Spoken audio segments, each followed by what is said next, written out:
बिस्मिल्लाहिर्रहमानिर्रहीम, अस्सलाम वालेकुम। लेक्चर 15 के पार्ट ए के साथ शकील अहमद।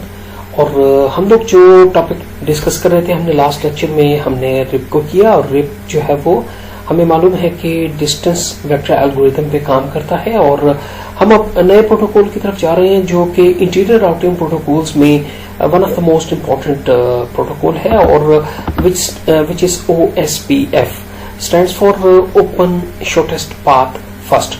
रिप के अंदर जब हम बात कर रहे थे तो हमने कहा था कि RIP is a very simple algorithm, simple protocol, और डिस्टेंस वेक्टर एल्गोरिथम पे काम करता है। और इसके अंदर सबसे जो उसकी बड़ी खूबी है वो इसकी सिंप्लिसिटी है, और जो उसकी सबसे बड़ी शॉर्टकमिंग है वो है उसका दो बातें हमने कही थी। एक तो ये है कि ये छोटे नेटवर्क पे काम करता है, ये बड़े नेटवर्क या उसके कॉम्प्लेक्सिटीज पे ये हमारा साथ नहीं दे पाता। और दूसरी जो उसके अंदर हमने एक शॉर्टकमिंग जो डिस्कस की थी वो ये थी कि इसके अंदर बैड न्यूज तो फिर जल्दी प्रोपेगेट हो जाती है, लेकिन जो गुड न्यूज है वो इतनी देर से प्रोपेगेट होती है कि जब अगर कभी सिस्टम के अंदर कोई राउटर डाउन होके अब भी हो जाए तो खासा टाइम लग जाता है कि नेटवर्क को उसका पता चलने में। तो सबसे बड़ी बात यह है कि इट्स सिंपल प्रोटोकॉल, और जो है उसके अंदर बहुत सारी मतलब सिंपल प्रोटोकॉल होने की वजह से वो बहुत ज्यादा कॉम्प्लेक्सिटीज को हैंडल भी नहीं कर पाता, लेकिन स्मॉलर नेटवर्क्स के लिए दैट वर्क्स आइडियली। और हमने कहा था कि उसके अंदर जो maximum number of hops possible है वो है 16। अच्छा, अब एक सोचने की बात इसमें ये है कि जब हम फर्ज कीजिए कि इस डायग्राम को देखते हैं और ये हमें दिखाता है रिप का, और रिप के अंदर क्या होता है कि फर्ज कीजिए कि तमाम जो राउटर्स हैं वो अपनी डिस्टेंस वेक्टर की बेस पे अपनी राउटिंग टेबल बनाते हैं, और उसके बाद फिर जो डिसीजन मेकिंग होती है वो लीस्ट कॉस्ट ट्री के बेस पे होती है। ये हम कल बात जो इससे पहले लेक्चर है उसमें हम ऑलरेडी कर चुके हैं।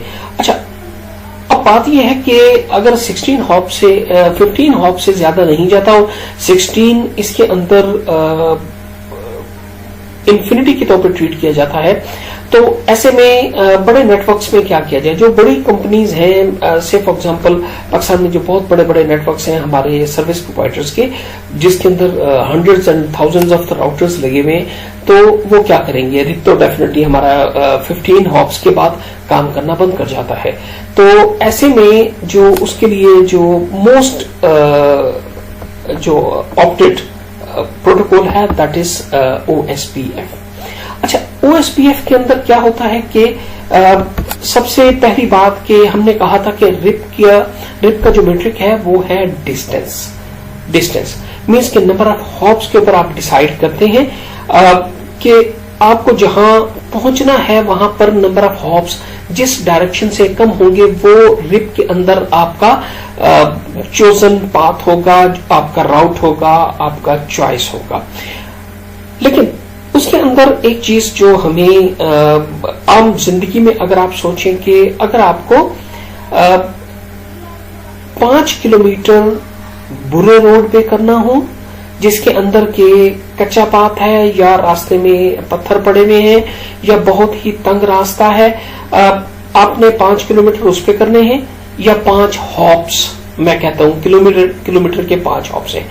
और उसके मुकाबले में एक और आपको सुपर हाईवे मिलता है जिसके अंदर आप बहुत हाई स्पीड पे जा सकते हैं, लेकिन आपको डिस्टेंस थोड़ा ज्यादा कवर करना होगा। से फॉर एग्जांपल आपको 7 to 8 किलोमीटर करने होंगे, तो आपकी चॉइस क्या होगी? आपकी चॉइस इन नॉर्मल वेज, अगर कोई स्पेशल सिचुएशन नहीं है तो नॉर्मली हमारी जो चॉइस होगी वो होगी कि जो अच्छा रास्ता है जिसकी स्टेट बेहतर है, ठीक है, जिसकी स्टेट बेहतर है हम उस पाथ को चूज करें। तो जो OSPF है वो basically link state routing algorithm पे काम करता है, और लिंक स्टेट राउटिंग एल्गोरिथम ये कहता है कि आप लिंक की स्टेट के ऊपर चूज करें कि आपने किस तरफ जाना है। This method uses the term link state to define the characteristics of the link or the edge that represents a network in the internet. In this algorithm, cost associated with the edges define the state of the link. अच्छा, अब इसके अंदर एक थोड़ी सी बात गौरतलब है। वो गौरतलब ये है कि जब मैं कहता हूं कि लिंक स्टेट की मैं बात करता हूं, तो लिंक स्टेट में थोड़ी सी बात को समझने की कोशिश करें। लिंक स्टेट ये है, अगर मैं एक पॉइंट ए से मैं जाना चाहता हूं पॉइंट बी की तरफ, मैं एक डायग्राम बना लेता हूं और मैं उसमें देखता हूं कि अगर मेरे पास एक पॉइंट ए है और मेरे पास एक पॉइंट बी है। अच्छा, इन दोनों पॉइंट्स के दरमियान अगर मैं ट्रैवल करना चाहता हूं और मेरे पास फर्ज कीजिए कि अगर मेरे पास यहां पे जो लिंक है वो 10 Mbps का है। ओके, अगर मेरे पास 10 Mbps का है और इसी तरह मैं पैरेलल में एक और बात करता हूं कि मेरे पास यही लिंक अगर है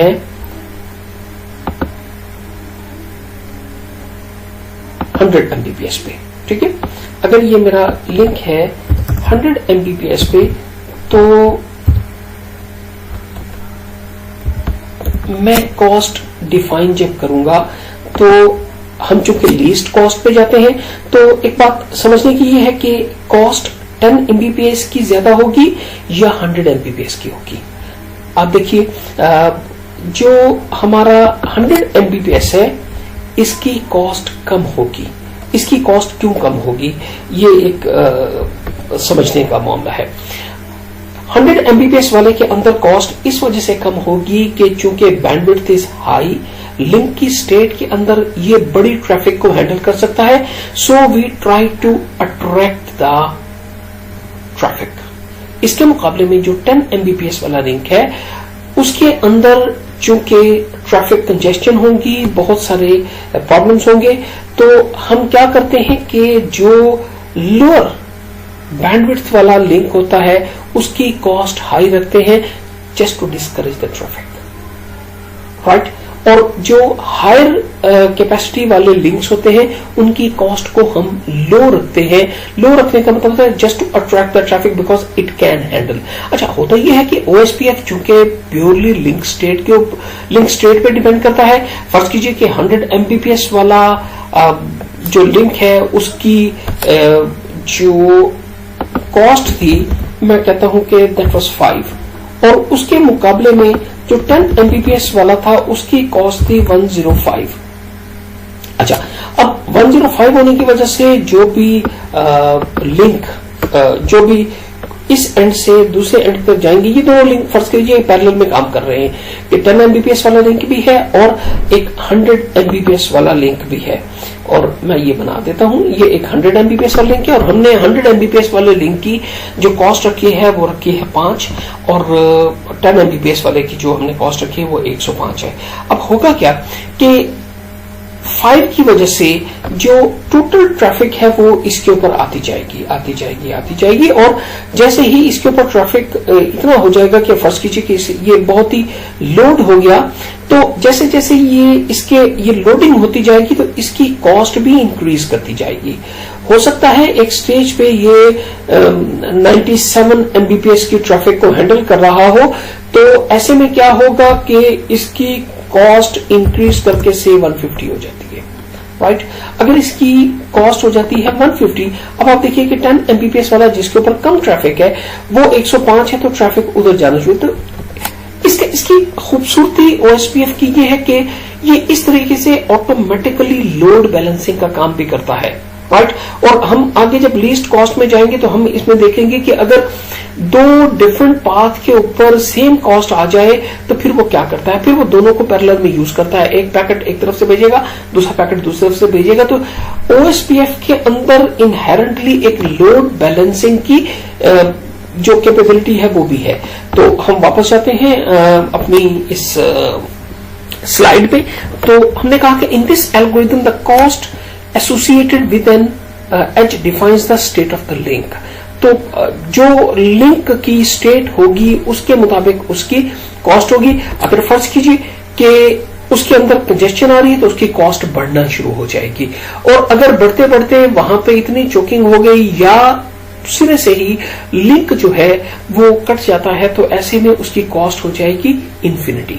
तो इन्फिनिटी कॉस्ट होने का मतलब ये है कि अब इस तरफ से ट्रैफिक नहीं जाएगी, बल्कि जो इवन लोअर बैंडविड्थ वाले थे but having the higher cost, कुछ देर पहले तक इससे हायर कॉस्ट वाले थे, वो लोड होना शुरू हो जाएंगे। तो ये इसके अंदर एक खूबसूरती है कि इसलिए आज की दुनिया में जो बड़े नेटवर्क्स हैं वो सारे इसी के ऊपर चलते हैं। और होता यही है कि अगर आप देखें तो ये पहले अपना लिंक स्टेट का डाटाबेस बनाता है। जैसे ही नेटवर्क ऑन करते हैं तो ये अपना वेटेड ग्राफ के अंदर अपना एक लिंक स्टेट का डाटाबेस बनाता है। लिंक स्टेट के डाटाबेस की इब्तिदा यूं होती है कि फर्ज कीजिए हम ए पे खड़े हैं तो ए अपने डायरेक्टली लिंक की कॉस्ट तो डाल देगा। अच्छा, कॉस्ट की बात जो है वो ऑटोमेटिक भी हो सकती है और नेटवर्क एडमिनिस्ट्रेटर भी डिफाइन कर सकता है कि इन लिंक की कॉस्ट क्या होगी। तो यहां पे देखिए ए के सामने ए से ए तक तो 0 डेफिनेटली कॉस्ट होगी। बी के लिए वो चूंकि डायरेक्टली अटैच है तो वो 2 दिखा रहा है और डी उसके साथ डायरेक्टली अटैच है तो वो 3 दिखा रहा है। और बाकी तमाम के बारे में अभी उसे कुछ नहीं पता तो उसने इन्फिनिटी इन्फिनिटी इन्फिनिटी डाल दिया है। इसी तरह आप बी पे जाएं तो वो 205 कि बी ने कहा कि एक 2 वाला जो ए है वो मेरे साथ अटैच है और सी मेरे साथ अटैच है और जो है मेरे साथ 4 वाला ई अटैच है। तो इनकी वो वैल्यूज डायरेक्टली रख देगा, खुद अपने लिए वो कहेगा 0 कि मैं खुद तक पहुंचने के लिए मुझे कोई कॉस्ट नहीं है। बी टू बी इज 0 और बाकी सबको वो इन्फिनिटी कहेगा। अच्छा, थोड़ी देर के बाद ये लोग क्या करेंगे कि ये तमाम राउटर्स अपनी इंफॉर्मेशन एक दूसरे के साथ शेयर करना शुरू कर देंगे और जैसे ही ये शेयर करना शुरू करेंगे तो ये डेटाबेस बिल्ड होता जाएगा। फर्ज कीजिए कि ए ने सी तक आना है तो उसे पता चलेगा कि वाया बी मुझे कॉस्ट पे करनी है 7, राइट। ये जब एक दूसरे के साथ शेयर करना शुरू करेंगे तो ये डेटाबेस बिल्ड होना शुरू हो जाएगा। और डेटाबेस बिल्ड होने का तरीकाकार ये है कि इसके पास बाद में हम देखेंगे कि इसके पास 3 टेबल्स होंगी। मैं अभी एक्सप्लेन करता हूं। 3 टेबल्स होंगी और उन टेबल्स में से फिर एक टेबल ऐसी होगी जो ये बता रही होगी कि लीस्ट कॉस्ट का पाथ कौन सा है, लीस्ट कॉस्ट का ट्री हम कैसे करेंगे। और लीस्ट कॉस्ट जो है वो डिक्स्ट्रा एल्गोरिथम के थ्रू हम लीस्ट कॉस्ट फाइंड करते हैं। तो इससे पहले ये जो एक दूसरे के साथ इंफॉर्मेशन शेयर करते हैं we call this process flooding. और इसके अंदर ये एक दूसरे के साथ डिफरेंट पैकेट्स जो है वो शेयर करते हैं और ये डेटाबेस आहिस्ता आहिस्ता बिल्ड होता जाता है। और हम देखते हैं कि वो डेटाबेस बिल्ड होने के अंदर इसके पास 3 जो है इसके पास टेबल्स डेवलप हो जाती हैं। सबसे पहली जो टेबल है वो हम नेबर टेबल कहते हैं, दूसरी डेटाबेस टेबल कहते हैं और तीसरी राउटिंग इंफॉर्मेशन टेबल होती है। तो ये जो राउटिंग इंफॉर्मेशन टेबल है इसके अंदर पूरी इंफॉर्मेशन होती है कि जो लीस्ट कॉस्ट का ट्री कैसे बिल्ड करना है।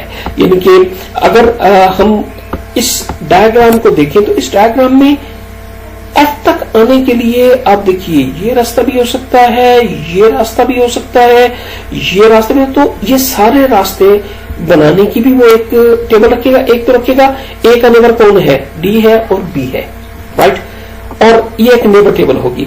इसके बाद एक टेबल होगी कि जो तमाम पाथ की तमाम कॉस्ट, मसलन ए अगर जी तक जाना चाहता है वाया दिस पाथ तो क्या कॉस्ट होगी, अगर ए जाना चाहता है जी तक वाया दिस पाथ तो क्या कॉस्ट होगी, अगर ए जाना चाहता है वाया दिस पाथ तो क्या कॉस्ट होगी, अगर इस रास्ते से जाना चाहता है तो क्या।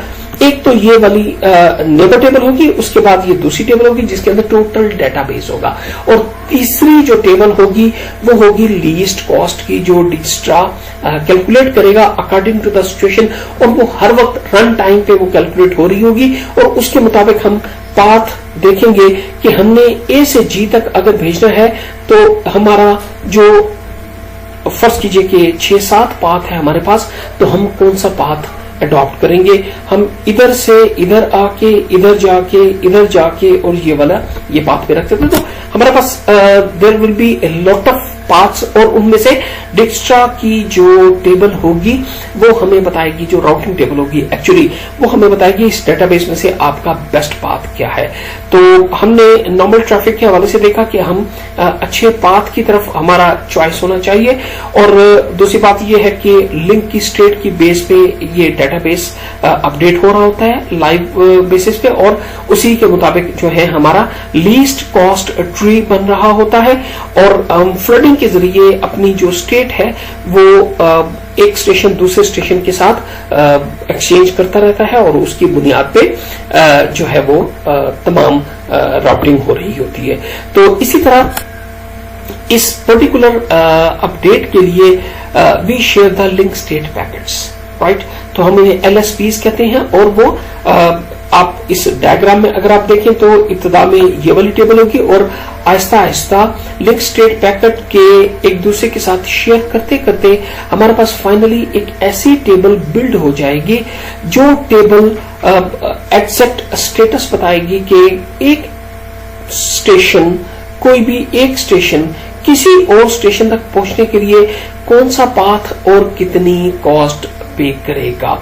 तो ये है जी LSPs created and sent out by each node to build the link state database LSDB, और ये डिक्स्ट्रा एल्गोरिथम जो है वो इसे डिसाइड करेगा।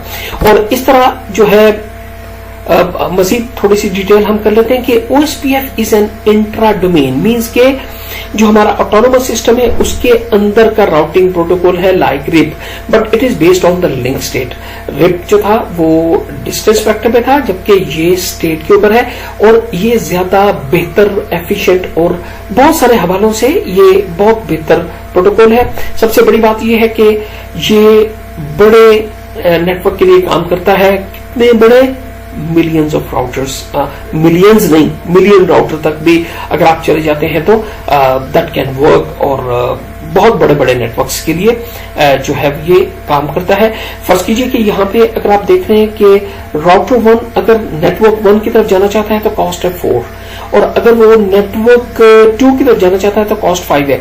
होते होते ये सारे राउटर जो है वो अपनी अपनी टेबल फॉर्म करेंगे, और उस टेबल के अंदर अगर आप देखें तो आपको नजर आ रहा होगा कि राउटर 1 कहता है कि मुझे नेटवर्क 1 के लिए मुझे कॉस्ट पे करनी है 4, और मेरा कोई नेक्स्ट राउटर नहीं है। नेटवर्क 2 कहता है कि मुझे कॉस्ट पे करनी है 5, राउटर 1 कहता है कि नेटवर्क 2 के लिए मुझे कॉस्ट पे करनी है 5 विदाउट एनी राउटर, और नेटवर्क 3 पे अगर मुझे जाना है तो मुझे राउटर 2 का सहारा लेना होगा, और मेरी कॉस्ट होगी 8 किस तरह होगी? 5 इस लिंक की और 3 इस लिंक की, तो there would be the cost 8। और इसी तरह मुझे अगर नेटवर्क 4 पे जाना है तो मुझे अपना पैकेट नेटवर्क 4 पे भेजने के लिए मैं तो राउटर 2 को भेजूंगा, लेकिन कॉस्ट जो मुझे पे करनी है 5 + 3 8 + 4 12। तो इसी तरह राउटर 2 जब अपनी टेबल फॉर्म करेगा तो वो कहेगा, राउटर 2 कहेगा मुझे नेटवर्क 1 पे जाना है तो मुझे 5 + 4 मुझे 9 कॉस्ट पे करनी होगी, और मुझे जाना होगा वाया राउटर 1। इसी तरह N2 चूंकि मेरे साथ अटैच है तो 5 की कॉस्ट है, N3 मेरे साथ अटैच है तो मुझे 3 की कॉस्ट पे करना है। N4 के लिए अगर मैं जाना चाहूंगा तो मुझे राउटर 3 के ऊपर जाना होगा, and the cost would be 3 + 4 = 7, and similar इधर राउटर 3 आप डिटेल से इसे देख लीजिए, ठीक है। अब जो एक और इसके अंदर खूबसूरती है OSPF के अंदर, तो वो ये है कि OSPF ऐसा करता है कि बड़े बड़े नेटवर्क्स को किस तरह हैंडल करता है। वो अपनी इस हैंडलिंग के लिए जो तरीकाकार अडॉप्ट करता है, वो तरीकाकार ये है कि पूरे नेटवर्क से मुराद हमारा कि चूंकि ये इंट्रा डोमेन है तो हम ऑटोनोमस सिस्टम की बात करते हैं। तो एक ऑटोनोमस सिस्टम के अंदर जितना नेटवर्क होता है उस नेटवर्क को ये पहले तो डिवाइड कर लेता है एरियाज में, और उन एरियाज में मैं एक और डायग्राम बना के तो आपको ये समझाता हूं कि फर्स्ट कीजिए कि हमारे पास ये एक नेटवर्क था जिसके अंदर 20 और 5 25 और 10 35 और 4 39 + 15 we have 54 routers in this network. और ऐसे में जाहिर है लिंक जितने ज्यादा होंगे तो इसका मतलब रिप शायद हमारा काम शायद ना कर सके या शायद करे, क्योंकि नेटवर्क के डिजाइन के ऊपर डिपेंड करता है। लेकिन हम एक लम्हे के लिए सोचते हैं कि we are opting the OSPF। अगर हमने OSPF को ऑप्ट किया है तो ऐसे में क्या होगा कि हमने जो टोटल नेटवर्क है उसको ज्यादातर जियोग्राफिकली हम इसे देखते हैं। तो जियोग्राफिकली हमने अपने पूरे नेटवर्क को इस पर्टिकुलर सिचुएशन में आप देखिए तो आपको नजर आएगा कि हमने 6 एरियाज में तकसीम कर दिया है। एरिया 1 है, 2 है, 3 है, 4 है और 5 है। और इंपॉर्टेंट इसके अंदर बात यह है कि एक एरिया 0 इसको हम हमेशा कहते हैं बैकबोन एरिया। और बैकबोन एरिया सबसे पहले हम फॉर्म करेंगे और बाकी जितने एरियाज हैं वो लाजिम है कि बैकबोन एरिया से वो कनेक्टेड हो, लाजिम है कि वो कनेक्टेड हो। समटाइम फिजिकली बाज एरियाज हमें ऐसे बनाने पड़ जाते हैं, अगर किसी सिचुएशन में कोई बहुत ही पर्टिकुलर सिचुएशन है जहां पे मुझे एक नेटवर्क यहां पे बनाना पड़ गया है, तो ये एरिया फर्ज कीजिए 6 है, तो OSPF की टर्मिनोलॉजी में तो ये एरिया हैंडल नहीं होगा। लेकिन हम कुछ वर्चुअल लिंक्स का एक तरीकाकार है, उसके जरिए हम इसे कनेक्ट कर लेते हैं। लेकिन हम अभी स्ट्रेट फॉरवर्ड बात करते हैं कि वो एरियाज सिर्फ हैंडल होंगे जो बैकबोन एरिया या एरिया 0 के साथ कनेक्टेड होंगे। और होगा क्या कि इसके अंदर जो खूबसूरती है वो ये होगी, खूबसूरती ये होगी कि फर्ज कीजिए कि मैं इस एरिया 1 की बात करता हूं जिसके अंदर 20 राउटर्स हैं। तो ये क्या करेंगे कि ये अपनी सारी राउटिंग इंफॉर्मेशन आपस में एक दूसरे के साथ शेयर करेंगे। और इस शेयरिंग में ये एक राउटर ऐसा राउटर है जो एरिया 0 में भी है, या एटलीस्ट इसका एक इंटरफेस, मैं कहता हूं कि इसका एक इंटरफेस एरिया 0 में है और ये बिलोंग फर्ज कीजिए करता है कि एरिया 1 से। This type of the router is called area border router. अच्छा, अब ये क्या करता है कि एरिया बॉर्डर राउटर जो इन सब की टेबल जिस तरह फॉर्म होंगी, जो भी उनका वो पूरा डेटाबेस होगा वो इसके पास भी होगा। जाहिर है तमाम आपस में एरिया 1 का जो एक पूरा इंफॉर्मेशन ये एक दूसरे के साथ शेयर करके फ्लडिंग के जरिए जो अपडेटेड टेबल होगा उसकी एक समरी बैकबोन को दे देगा। अब बैकबोन क्या करेगा? बैकबोन ये करेगा कि बैकबोन के ही राउटर्स को देगा और वहां पे जो एरिया बॉर्डर राउटर्स होंगे उनके थ्रू हर एरिया के पास भी वो इंफॉर्मेशन। अब हुआ क्या, बहुत बड़ा नेटवर्क है लेकिन हर नेटवर्क के अंदर सिर्फ एरिया बॉर्डर राउटर को इजाजत है वो बैकबोन को दे और बैकबोन को इजाजत है कि वो दूसरे एरिया के साथ उसका शेयर करे। अब क्या होगा कि इससे हमारी एक बेतहाशा ट्रैफिक जनरेट नहीं होगी जो कि हमारे पूरे सिस्टम को डाउन कर दे। अब होता क्या है कि इसके अंदर जो भी एक एरिया के अंदर राउटर्स हैं हम उनको नाम देते हैं इंटरनल राउटर्स का, राइट। जो किसी एक एरिया के अंदर जो जितने राउटर्स होते हैं उनको हम देते हैं एरिया इंटरनल राउटर्स।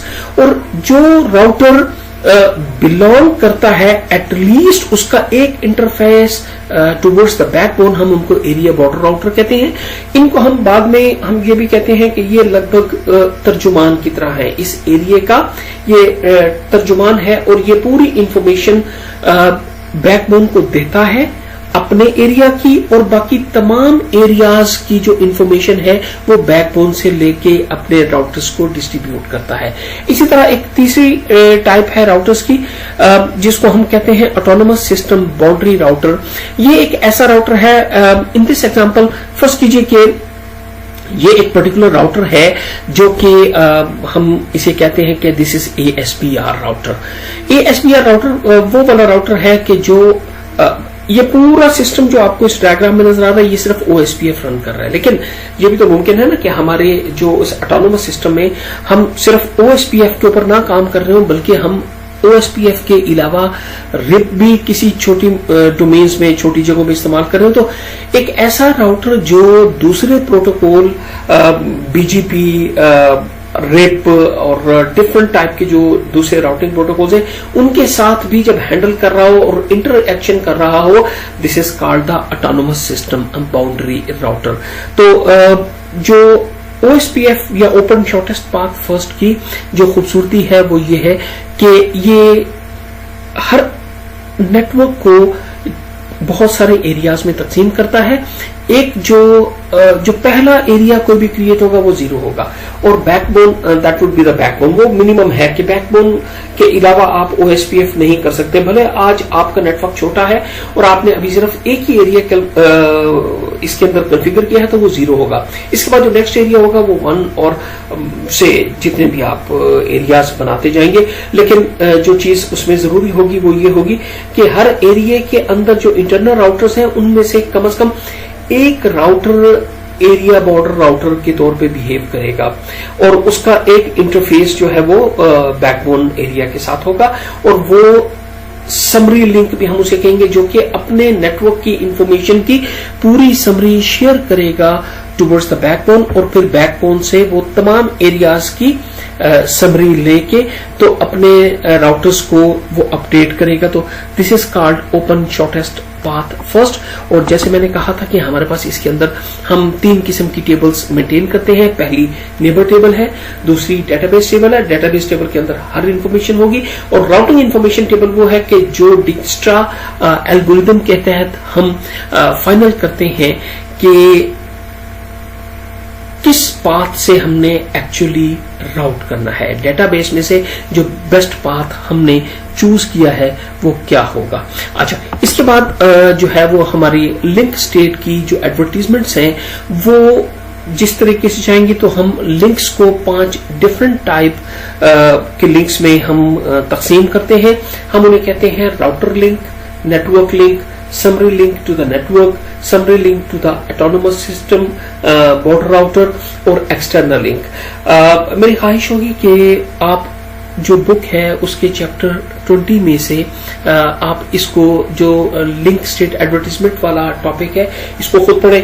मैं किसी न किसी शक्ल में ये सारी जो चीजें हैं वो आपको बता चुका हूं। जैसे मैंने आपको बताया कि असम्बली लिंक कौन सा होता है, जो एरिया बॉर्डर राउटर और इसके दरमियान, अगर आप देखिए यहां पे आपको समरी लिंक नजर आ रहा है जो कि टू द नेटवर्क के जो एरिया 0 और किसी एक पर्टिकुलर एरिया की समरी लिंक को शो करता है कि जो इस एरिया की समरी है वो इस एरिया 0 से जब वो शेयर करेगा तो this is called the summary link. इसी तरह पूरे ऑटोनोमस सिस्टम का एक समरी लिंक हो सकता है जो कि दूसरी ऑटोनोमस सिस्टम की तरफ जो हमारी मुख्तलिफ इंफॉर्मेशन है डिफरेंट प्रोटोकॉल्स की तो वो शेयर करें। तो मैं चाहूंगा कि आप इसे खुद स्टडी करें और इसे देखें। तो यहाँ पे मैं टाइम की शॉर्टेज की वजह से जो OSPF है उसको बस इतनी ही डिटेल के साथ खत्म करता हूँ, और हम जो नेक्स्ट टॉपिक पढ़ेंगे that would be the BGP, and this BGP stands for border gateway protocol. ठीक है, तो हम next part of this lecture में इसको करेंगे। और हमने कहा था कि बॉर्डर गेटवे प्रोटोकॉल जो है वो हमारा कब काम करता है। बॉर्डर गेटवे प्रोटोकॉल तब काम करता है whenever we want to go out of our autonomous system. तो जब हम अपने एक ऑटोनोमस सिस्टम से निकल के दूसरे ऑटोनोमस सिस्टम की तरफ जा रहे हों तो हम BGP को यूज करते हैं। तो नेक्स्ट पार्ट में मैं BGP को पूरी तरह एक्सप्लेन करता हूं। अस्सलाम वालेकुम।